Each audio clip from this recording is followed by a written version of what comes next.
Assalamu alaikum, welcome back to my channel Study Fun. If you are new to my channel then please do share, subscribe and like my channel. So let's get started. तो आज का हमारा topic है Carnot cycle. तो Carnot cycle को start करने से पहले उसका बेसिक ओवरव्यू मैं दे देता हूँ कि कार्नट साइकिल एक्चुअली 1824 में फ्रेंच फिजिसिस्ट जो कि सैडी कार्नोट था उसने प्रपोज़ की थी, उसने तजवीज़ की थी ये साइकिल, जो कि आइडियल थ्योरेटिकल रिवर्सिबल साइकिल है। ठीक है, ये प्रैक्टिकल नहीं है, ये थ्योरेटिकल साइकिल है और इसकी हाईली एफिशिएंट साइकिल है। मतलब कोई भी इंजन अगर हम हीट इंजन बनाएं तो वो अगर कार्नट साइकिल पे ऑपरेट करेगा तो वो हाईली एफिशिएंट होगा। तो जितनी भी हमारी डिफरेंट साइकिल्स है उसको हम कंपेयर करते हैं किससे, कार्नट साइकिल से।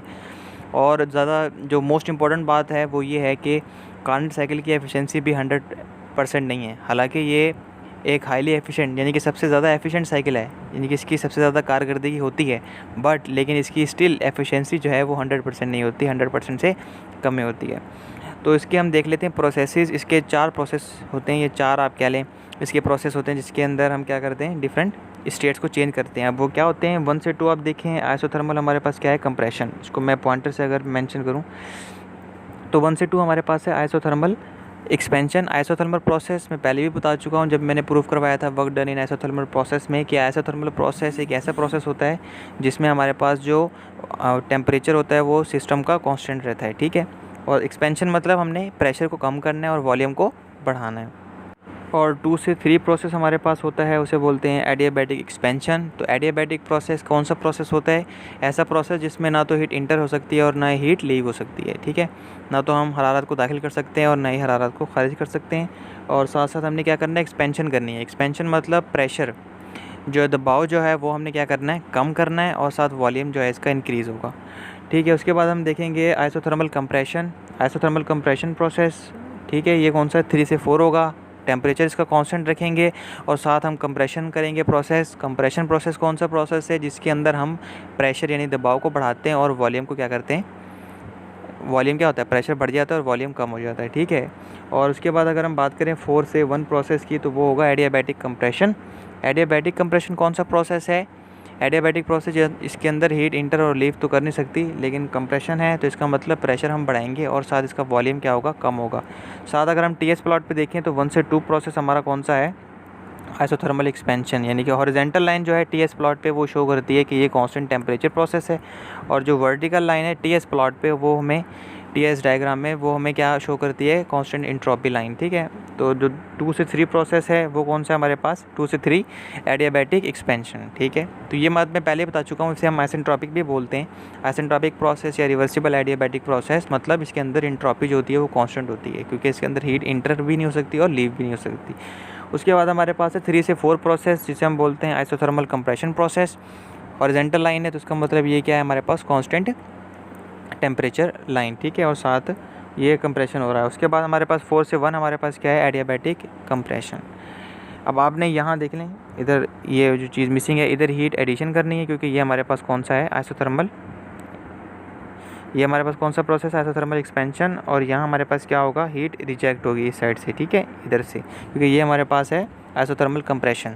तो आपने जो बात याद रखनी है वो ये है कि आइसोथर्मल प्रोसेस में ही हीट एडिशन हो रही है और आइसोथर्मल प्रोसेस में ही हीट रिजेक्ट हो रही है। ठीक है, तो अभी हम देखेंगे ये सारे जो प्रोसेस हैं, isothermal expansion, adiabatic expansion, isothermal compression, adiabatic compression, ये सारे प्रोसेस फिजिकली हम अगर हम देखें इंजन में कैसे परफॉर्म हम करवाते हैं। उसके बाद फिर हम देखेंगे एफिशिएंसी की जो एक्सप्रेशन है उसकी डेरिवेशन का फार्मूला। ठीक है, तो कार्नट साइकिल को समझने के लिए तो सबसे पहले हमने क्या किया है, पिस्टन सिलेंडर अरेंजमेंट ले लिया। अब ये देखें सारा सिलेंडर है और ये हमारे पास जो ब्लू कलर में शो हो रहा है आपको पिस्टन है। इसको अगर मैं रेड कर लूँ, ये येलो ही कर लेते हैं इसको, तो ये हमारे पास पिस्टन है जो कि हमारे पास क्या है, इंसुलेटिंग। इंसुलेटिंग मतलब इसमें से ना तो हीट हम बाहर कर सकते हैं और ना ही इसके अंदर हीट इंटर कर सकते हैं। तो ये सारा पिस्टन जो है, ये जो ब्लू कलर का है और साथ इसके जो सारा ये पिस्टन है, तो ये इंसुलेटिंग है। और साथ साथ जो सिलेंडर है उसकी जो वाल्स हैं वो भी हमारे पास क्या हैं, दोनों इंसुलेटिंग है, मतलब यहाँ से भी हीट ट्रांसफ़र नहीं हो सकती। लेकिन जो इसकी रेड कलर की जो मैंने बेस बनाई हुई है उसे हम बोलते हैं कंडक्टिंग बेस, यानी यहाँ से हमारे पास हीट ट्रांसफ़र हो सकती है, यानी कि हीट बाहर भी आ सकती है, हीट यहाँ से अंदर भी आ सकती है। ठीक है, तो ये आपने बातें याद रखनी है। और साथ ये कि आपको 2 चीज़ें सुनने को मिलेंगी। सिंक और सोर्स आपको बड़ा सुनने में मिलेगा, एक टेक्निकल टर्म है। बेसिकली होता क्या है, सिंक और सोर्स जो हैं थर्मल एनर्जी रिजर्वायर हैं, ठीक है। होता क्या है कि जब अगर हम बात करें सोर्स की डेफिनेशन को पढ़ें तो ये एक ऐसा थर्मल एनर्जी रिजर्वायर है जिससे क्या हीट अगर निकले भी, अगर वो हीट किसी सिस्टम को देता भी है तो उसका अपना टेम्परेचर कॉन्स्टेंट रहता है। तो ये उसी वक्त पॉसिबल है जब इसकी हीट कैपेसिटी इन्फिनाइट होगी। तो इसकी हम डेफिनेशन ये करेंगे कि ऐसा thermal energy reservoir of infinite heat capacity such that if heat is carried away from it so that its temperature remains constant। अब अगर हम सिंक की बात करें, सिंक क्या है, ये भी थर्मल एनर्जी रिजर्वायर है और साथ ये कि अगर हम इसको हीट दें, यानी कि अगर सिस्टम हीट खारिज करे और इसको दे सिंक को, तो ये क्या करेगा, उसको एब्जॉर्ब तो करेगा, साथ साथ इसका टेम्परेचर में इजाफा नहीं होगा, ठीक है। तो ये उसी वक्त पॉसिबल है कि कोई भी सिस्टम या कोई भी मटेरियल क्या करे, से कोई भी सब्सटेंस जो है हीट को एब्जॉर्ब करे, उसका टेम्परेचर इंक्रीज ना हो, तो वो पॉसिबल तब है जब उसकी हीट कैपेसिटी इनफाइनाइट होगी। तो सिंक की डेफिनेशन हम क्या करेंगे कि a thermal energy reservoir of infinite heat capacity such that heat absorbed in it does not increase the temperature, ठीक है, तो उसका टेम्परेचर बढ़ाए ना। तो ये सारी चीज़ें जो टेक्निकल टर्म में वो यूज़ होंगी, तो इसलिए मैंने आपको डेफिनेशन इसकी प्रॉपर बता दी। अब हमने सिंपल पिस्टन अरेंजमेंट वो की हुई है, अरेंजमेंट को हमने इधर शो किया हुआ है। साथ इसका जो इनिशियल प्रेशर, वॉल्यूम और टेम्परेचर है वो P1 T1 और V1 है। अब हमने सिंपली क्या किया, पहले जो फर्स्ट 2 यानी कि 1 से लेकर 2 तक जो प्रोसेस था वो था आइसोथर्मल एक्सपेंशन। आइसोथर्मल एक्सपेंशन मतलब इसके प्रेशर हमने कम करना है और वॉल्यूम हमने बढ़ाना है। प्रेशर कम करने के लिए इसके ऊपर जो वेट हमने रखे हुए रेड कलर के, इसको मैं क्या करूँगा, कम करूँगा। अब आइसोथर्मल प्रोसेस इंतहाई स्लो प्रोसेस होता है, तो इस वेट को मैंने इंतहाई स्लो, बहुत ही आहिस्ता, जितना मैं कर सकता हूँ बहुत आहिस्ता। और आपने ये भी बात ध्यान रखनी है कि जो हमारे पास वेट इसके ऊपर रखे हैं वो इन्फानाइट हैं, मतलब ख़त्म ही नहीं होने वाले, जिसको आप गिन ही नहीं सकते, ठीक है। तो आप समझ जाओ कितना स्लो प्रोसेस होगा। और साथ ही जो एक रेक्टेंगुलर ब्लॉक है या क्यूबाइड है, जो भी इसका जो वेट है वो कितना होगा, अगर मैं आपको प्रैक्टिकली रियलाइज़ करवाऊँ तो जैसे अगर आपने लीव्स देखे होंगे, पत्ते देखे होंगे, तो पत्ते का जो वेट होता है ना, वो समझे उतना वेट है इसका, बल्कि होता उससे भी कम है। मैं आपको फिर भी थोड़ा एग्जैजरेट करके बता रहा हूँ कि उसका जो वेट होगा वो इतना होगा। तो अब देख लो, पत्ते रखे हुए हैं, इन्फानाइट पत्ते रखे हुए हैं और उसका आप बारी बारी उठा रहे हो, ठीक है, उसको वेट कम कर रहे हो। तो ये होता है आइसोथर्मल प्रोसेस, क्योंकि रिवर्सिबल प्रोसेस है। अब क्या किया, इसका जब वेट उठाया तो उसका वॉल्यूम बढ़ गया, प्रेशर कम हो गया। प्रेशर के कम होने से हमारे पास क्या होगा, टेम्परेचर क्या होगा, प्रेशर के कम होने से टेम्परेचर हमारे पास कम हो जाएगा। अब उस टेम्परेचर कम हो गया है, प्रोसेस आइसोथर्मल, टेम्परेचर हमने कांस्टेंट रखना है, तो हमें क्या करना पड़ेगा, इसको हीट सप्लाई करना पड़ेगी ताकि जो टेम्परेचर अभी कम हुआ है वो दोबारा उस अपनी ओरिजिनल पोजीशन पे वापस आ जाए। तो हम क्या करेंगे, इस सोर्स से क्या करेंगे, हीट इसको, ये जो बेस है रेड वाली, उसके ज़रिए हीट दे देंगे और इतनी हीट देंगे जितनी इसकी टेम्परेचर चाहिए, ठीक है। फॉर एग्जांपल अब इसका टेम्परेचर जो भी था T1 था इनिशियली, तो हम जो भी इसका इनिशियल टेम्परेचर था उसको T1 तक पहुंचाने के लिए हम उतनी हीट इसको दे देंगे, ठीक है। तो ये हमारे पास क्या हो गया, आइसोथर्मल एक्सपेंशन। जो नेक्स्ट प्रोसेस होगा वो क्या होगा, एडियाबैटिक एक्सपेंशन। एडियाबैटिक एक्सपेंशन को परफॉर्म करवाने के लिए हमने क्या करना पड़ेगा, वेट, क्योंकि एक्सपेंशन है, वेट हमने कम करते जाने मज़ीद। अब एडियाबैटिक प्रोसेस तो बहुत ज़्यादा फास्ट प्रोसेस है, तो हमने बहुत जल्दी इन वेट्स को उठाना है। उससे क्या होगा, प्रेशर कम हो जाएगा, वॉल्यूम क्या हो जाएगा, बढ़ जाएगा, ठीक है। तो ये हमने और मज़ीद इधर से वेट उठा लिए, साथ हमारे पास वॉल्यूम बढ़ गया, ठीक है। और टेम्परेचर इसका क्या हो गया, कम हो गया। एक्सपेंशन प्रोसेस है ना, तो एक्सपेंशन में प्रेशर कम होता है, तो ज़ाहिर सी बात है टेम्परेचर भी कम होगा। अब इसके अंदर जो भी हीट है, जो भी प्रोड्यूस हुई है, जो भी हीट है वो बाहर निकल सकती है। तो उसको बाहर ना जाने के लिए हमने जो ये इसकी बेस है रेड वाली, उसको इंसुलेटर पर रखा हुआ है। अब इंसुलेटर क्या होता है, जो कि हीट ट्रांसफ़र करने ही नहीं देता। इंसुलेटर आपने देखा है ना, उसमें से हीट ट्रांसफ़र नहीं होती, ना तो हीट इंटर हो सकती है, वो हीट एब्जॉर्ब भी नहीं करता और ना ही वो ट्रांसमिट करता है। तो इसलिए जब हम इंसुलेटर को इस, यानी कि इंसुलेटर पर इस पिस्टन सिलेंडर अरेंजमेंट को जब रखेंगे, तो इसके अंदर से जो भी हीट है वो ट्रांसफ़र ही नहीं होगी। तो इसलिए हम इसको एडियाबैटिक प्रोसेस बोलेंगे, क्योंकि इसके अंदर से ना तो हीट इंटर हो रही है और ना ही हीट लीव कर रही है, और साथ साथ एक्सपेंशन भी हो रही है। अब अगला प्रोसेस जो होगा वो होगा आइसोथर्मल कंप्रेशन। अब आइसोथर्मल है मतलब टेम्परेचर कांस्टेंट रखना है और साथ कंप्रेशन करनी है। कंप्रेशन मतलब प्रेशर बढ़ाना है, दबाव बढ़ाना है, और वॉल्यूम जो है वो क्या करना है, कम करना है, यानी हजम कम करना है। तो प्रेशर बढ़ाने के लिए ज़ाहिर सी बात है हमें वेट क्या करना पड़ेंगे, बढ़ाना पड़ेंगे। अब ये प्रोसेस आइसोथर्मल है तो हम आहिस्ता आहिस्ता आहिस्ता क्या करेंगे, वेट को बढ़ाएंगे। उससे क्या होगा, वॉल्यूम हमारा V3 से V4 हो जाएगा, यानी कम हो जाएगा। और साथ हमारे पास क्योंकि प्रेशर बढ़ा है तो टेम्परेचर क्या हो जाएगा, बढ़ जाएगा। अब उस टेम्परेचर जो बढ़ गया है, हमने तो बढ़ाना नहीं था क्योंकि यह आइसोथर्मल है, टेम्परेचर कांस्टेंट रखना है, तो हम उतनी हीट इसमें से निकाल के सिंक को दे देंगे। इस कंडक्टिंग बेस से जो रेड वाली है, सिंक को दे देंगे। ठीक है, अब सिंक मैंने बताया था कि इसका टेम्परेचर कांस्टेंट रहेगा, इसको जितनी मर्जी हीट दे दो। ठीक है, तो हमने क्या किया, कंप्रेशन भी कर ली और साथ साथ जो टेम्परेचर इसका बढ़ा उसको हमने रिजेक्ट कर दिया किसके अंदर, सिंक के अंदर, ताकि हमारा टेम्परेचर कांस्टेंट हो जाए सिस्टम का, जो अंदर वाला टेम्परेचर है सिस्टम का। ठीक है, अब अगला प्रोसेस हमारे पास होगा एडियाबैटिक कंप्रेशन। एडियाबैटिक कंप्रेशन है तो हम क्या करेंगे, जल्दी जल्दी इसके ऊपर और वेट रख देंगे। और वेट रखने से क्या होगा, हमारे पास इसका वॉल्यूम दोबारा क्या हो जाएगा, इनिशियल पोजीशन पे वापस आ जाएगा, वो जो शुरुआत हमने की थी V1 से। ठीक है, तो थर्मोडायनामिक साइकिल क्या होती है कि हम उसको, कोई भी सिस्टम है उसको डिफरेंट स्टेट से गुजारें, डिफरेंट प्रोसेसेस से गुजारें, इस तरह गुजारें कि वो अपनी इनिशियल पोजीशन पे, ये जो इब्तदाई उसकी हालत थी वो वापस आ जाए, उसे बोलते हैं थर्मोडायनामिक साइकिल। तो इस वजह से इसका वॉल्यूम वही इनिशियल हो गया, टेम्परेचर हमारे पास वही। अब देखिए इसमें कंप्रेशन कर रहे थे, प्रेशर बढ़ रहा था, टेम्परेचर भी बढ़ेगा, जाहिर सी बात है। अब हीट को ना निकलने देना यहाँ से सिस्टम से, तो हमने क्या किया हुआ है, इस पिस्टन सिलेंडर अरेंजमेंट को इंसुलेटर पे रखा है ताकि हमारे पास ना तो हीट इंटर हो और ना हीट लीव कर सके। ठीक है, तो उसका क्या होगा, प्रेशर बढ़ाने से टेम्परेचर क्या हो जाएगा, इसका इंक्रीज़ हो जाएगा, तो वो क्या हो जाएगा, T1 से T2 प्रोसेस हो जाएगा। तो ये तो हो गया हमारे पास फिजिकल प्रोसेस कैसे ऑपरेट हो रहे थे, कैसे परफॉर्म हो रहे थे। अब हम देखते हैं एफिशिएंसी को कैसे हम फाइंड आउट करेंगे इस कार्नट साइकिल की। किसी भी हीट इंजन की अगर हम एफिशिएंसी को निकालना चाहें तो उसका एक बेसिक फार्मूला होता है, आपको पता है, आउटपुट ओवर इनपुट। ठीक है, तो आउटपुट हमारे पास कोई भी इंजन की क्या होती है, वर्क, यानी कि जिससे फॉर एग्जांपल आप कोई गाड़ी मोटरसाइकिल चला रहे हो तो वो आपकी आउटपुट होती है मैकेनिकल वर्क। ठीक है, तो नेट वर्क डन आपने कितना हासिल किया आउटपुट की फॉर्म में, और साथ साथ आपने कितनी एनर्जी उसको सप्लाई की। अब जो वर्क नेट होता है वो किसके बराबर होता है, जितनी आपने सप्लाई की माइनस जितनी आपने रिजेक्ट कर दी। वो जो आपके सलेंसर से आगे जो है जितनी हीट रिजेक्ट हो रही होती है एग्जॉस्ट गैसेस की सूरत में, धुएँ जो निकल रहे होते हैं, वो रिजेक्शन होती है। ठीक है, वो रिजेक्शन हो गई, और जितनी आपने सप्लाई की उन दोनों का आप डिफरेंस ले लोगे तो आपके पास क्या आ जाएगा, वर्क नेट। तो वर्क नेट का simply formula Q12 minus Q23। अब आप इधर से ना जो इसको करेक्ट कर लीजिएगा, ये जो 2-3 है ना, इसकी जगह आप कर लीजिएगा,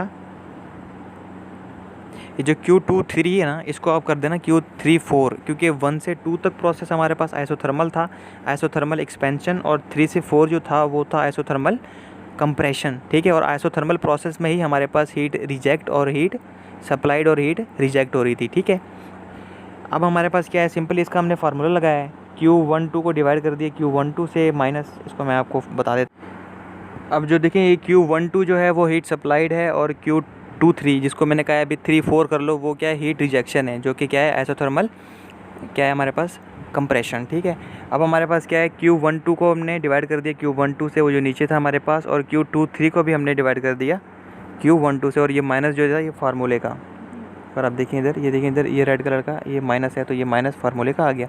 एंड देन Q12 से कट गया, एंड देन 1 माइनस Q23 इसको हम आप करेंगे Q34, जो कि हमारे पास क्या है, हीट रिजेक्ट जो हुई है, और Q12 जो है वो क्या है, हीट सप्लाइड।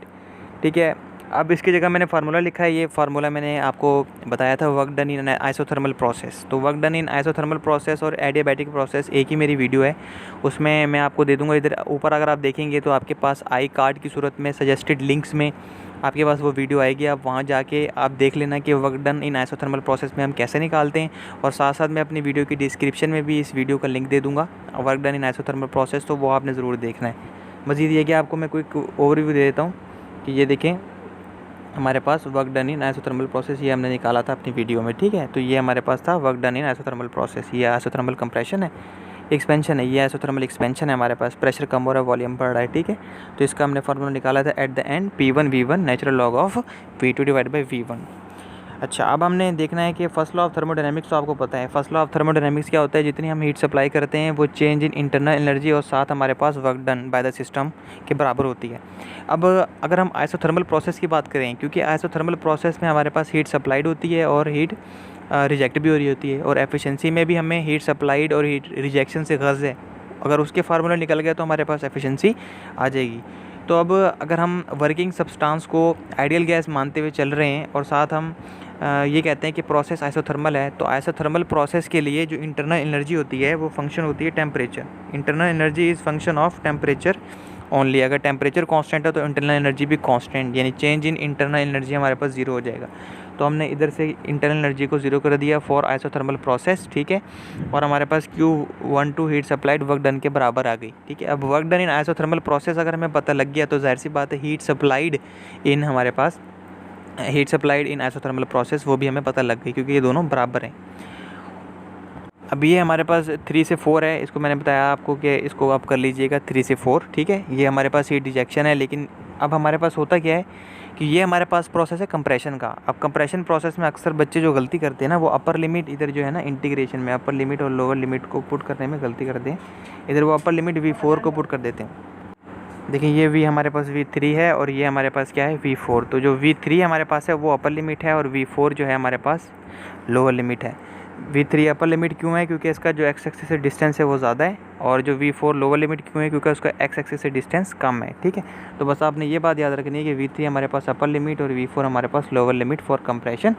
और अगर हम एक्सपेंशन की बात करें तो वही V2 हमारे पास इधर आ गया, V1 हमारे पास इधर। जो V2 है वो क्योंकि एक्स एक्सिस से ज़्यादा डिस्टेंस है तो वो अपर लिमिट में आएगा, और जो V1 है वो एक्स एक्सिस से कम डिस्टेंस पे है तो वो लोअर लिमिट पे आएगा।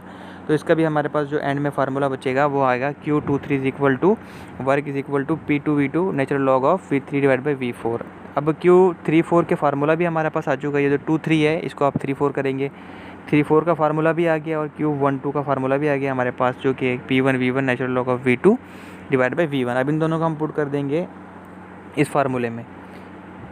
ये जो Q34 जिसको हम 2-3 को अब 3-4 करेंगे एंड देन 1-2, तो इसकी जगह हमने क्या किया, सिंपली फार्मूले पुट किए। उसके बाद हम आगे गए तो हमें पता है जनरल गैस इक्वेशन होती है PV is equal to MRT। अगर P1V1 होगा तो इज इक्वल टू MRT1 होगा, P2V2 होगा तो इज इक्वल टू MRT2 होगा। तो सिंपली P2V2 की जगह हमने MRT2 लिख दिया और P1V1 की जगह हमने MRT1 लिख दिया। M और M को काट दिया, R और R को काट दिया, तो हमारे पास जो एक्सप्रेशन बचा वो ये बचा T2 natural log of V3 divide by V4 divided by T1 natural log of V2 divide by V1। अब हमारे पास ये एक्सप्रेशन एट द एंड ये होल्ड करता है V2 divide by V1 is equal to V3 divide by V4। अब इसको proof करने के लिए हमारे पास सिंपली, आपको पता है 1 से 2 प्रोसेस आइसोथर्मल था तो P1V1 is equal to P2V2 hold करेगा। जो अगला प्रोसेस था 2 से 3 वो था एडियाबैटिक एक्सपेंशन, तो P2V2 की power gamma is equal to P3V3 की पावर गैमा होल्ड करेगा। तो 3 से 4 हमारे पास प्रोसेस था, वो हमारे पास क्या था, आइसोथर्मल कंप्रेशन, तो P3V3 is equal to P4V4 होगा। उसके बाद हमारे पास 4 से 1 प्रोसेस कौन सा था, एडियाबैटिक कंप्रेशन, तो उसके लिए हमारे पास P4V4 की power gamma is equal to P1V1 की पावर गैमा होल्ड करेगा। अब हमारे पास जो चारों इक्वेशन है इसकी जो लेफ्ट हैंड साइड है और राइट हैंड साइड को मैंने मल्टीप्लाई कर दिया। मतलब जो इसकी लेफ्ट हैंड साइड है उसको मैंने आपस में मल्टीप्लाई किया, P1V1 इधर आ गया एंड देन P2V2 की पावर गैमा, इसी तरह P3V3 और P4V4 की पावर गैमा। और उसके बाद जो राइट हैंड साइड है उसको मैंने मल्टीप्लाई करा दिया, P2V2 वैसे आ गया, P3V3 की पावर गैमा आ गया, P4V4 आ गया एंड देन P1V1 की पावर गैमा आ गया। इनको आपस में मल्टीप्लाई किया। अब हमने सिंपली क्या किया है, अब हमने सिंपली जो देखिए यहाँ जितने भी हम प्रेशर है P1 P2 P3 P4 उन सबको यहाँ मल्टीप्लाई हो रहे थे तो इधर हमने आके डिवाइड कर दिया। और साथ साथ जो इधर वॉल्यूम था, कौन सा वॉल्यूम है, V1 हमारे पास वॉल्यूम है, और कौन सा है, V1 हमारे पास वॉल्यूम है और V3 वॉल्यूम है, उसको भी यहाँ आके मैंने इधर, क्योंकि वो मल्टीप्लाई हो रहा था लेफ्ट हैंड साइड पे, राइट हैंड साइड पे डिवाइड हो गया। अब राइट हैंड साइड पे हमारे पास जो है V2 और V4 ये इधर मल्टीप्लाई हो रहे हैं तो वो राइट साइड पे आके हमने इधर डिवाइड कर दिया और V4 को भी इधर आके डिवाइड कर दिया। अब हमारे पास क्या है, सिंपल सारे प्रेशर जो है P2 से कट जाएगा, P1 सारा कटा के जो हमारे पास जो सिंपलीफाइड एक्सप्रेशन है वो ये बचेगा। अब आप देखें इधर बेस सेम है हमारे पास, तो पावर क्या हो जाएंगी, क्योंकि अब आपको पता है बेस सेम होती है तो पावर ऐड होती है कब, जब दोनों बेसिस मल्टीप्लाई हो रही हों। अब दोनों बेसिस अगर डिवाइड हो रही हों तो उनकी पावर हो जाती है डिफरेंस। तो इधर V2 की पावर गैमा है और V2 है तो V2 की पावर गैमा -1 पावर डिफरेंस हो गई, एंड देन V4 की पावर गैमा है और V4 है, दोनों डिवाइड में है, बेसिस सेम है तो पावर क्या हो जाएंगे, डिफरेंस हो जाएगा। इसी तरह हमने फार्मूला इधर V3 की पावर गैमा है एंड देन V3 है, दोनों डिवीजन में है तो क्या होगा हमारे पास, इधर से माइनस में हो जाएगी V3 की power gamma -1। In the same way हमारे पास V1 की पावर गैमा है और V1 है, दोनों डिवीजन में है तो हमने क्या कर दिया, पावर को माइनस कर दिया।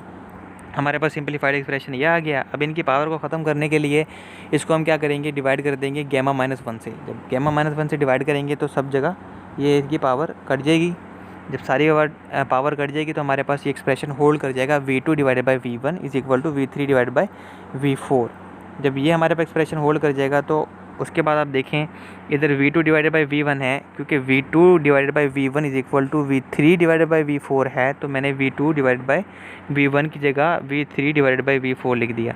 अब आप देखो ये वाला एक्सप्रेशन और ये वाला एक्सप्रेशन सेम होगा, तो ये हमने इसको काट दिया। ठीक है, जब ये कट गया तो हमारे पास फाइनल सिंपलीफाइड एक्सप्रेशन जो बचा वो बचा 1 minus T2 divided by T1। तो ये हमारे पास फार्मूला है एफिशिएंसी का, जो कि कार्नट साइकिल की एफिशिएंसी का फार्मूला है। T2 क्या है हमारे पास, temperature of the heat sink, और जो T1 है वो है temperature of the heat source. ठीक है, और ये कांस्टेंट टेम्परेचर पे आपने बात याद रखनी है, डेफिनेशन मैंने बताई थी सोर्स और सिंक की। अब एक इम्पॉर्टेंट सवाल जो कि अक्सर पूछा जाता है इंटरव्यूज़ में भी कि जो हमारे पास है कार्नट साइकिल को प्रैक्टिकली इंप्लीमेंट क्यों नहीं किया जा सकता।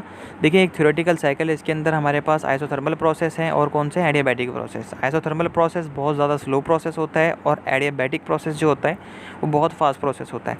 अब आप देखें, जब आपकी साइकिल, जब आप मोटरसाइकिल चला रहे होते हैं, कोई भी व्हीकल ऑटोमोबाइल चला रहे होते हैं, तो क्या आता है वो कंटिन्यूस चल रही होती है, वो रुक रुक के नहीं चल रही होती। जब ये प्रोसेस हम किसी भी इंजन में करेंगे, फॉर एग्जाम्पल आइसोथर्मल पहले हम बहुत स्लो प्रोसेस कर रहे हैं एंड देन फिर एडियाबैटिक बहुत फास्ट कर रहे हैं एंड देन फिर आइसोथर्मल बहुत स्लो प्रोसेस कर रहे हैं एंड देन फिर एडियाबैटिक बहुत फास्ट प्रोसेस कर रहे हैं, तो उससे हमारे पास क्या होगा, जो साइकिल होगी उसमें फ्लक्चुएशन, यानी कि वो रुक रुक के चलेगी, कभी वो तेज़ चलेगी, कभी रुक के चलेगी, फिर तेज़ चलेगी, फिर रुक के चलेगी। तो ये ड्राइवर के लिए और जितने भी पैसेंजर होंगे उनके लिए कंफर्ट नहीं होगा ना, तो वो तो झटके फील करेंगे एंड देन तो वो कंफर्ट लेवल नहीं होगा। तो इसलिए इसको प्रैक्टिकली इंप्लीमेंट नहीं किया जा सकता। हाँ, थ्योरेटिकली इसको हम क्या करते हैं, अगर कोई भी हम प्रैक्टिकल साइकिल बनाते हैं तो उसका मैक्सिमम एफिशिएंसी देखनी हो तो उसको कंपेयर कर लेते हैं हम कार्नट साइकिल से। ठीक है, तो ये एक थ्योरेटिकल साइकिल है, प्रैक्टिकली इसको इंप्लीमेंट नहीं किया जा सकता।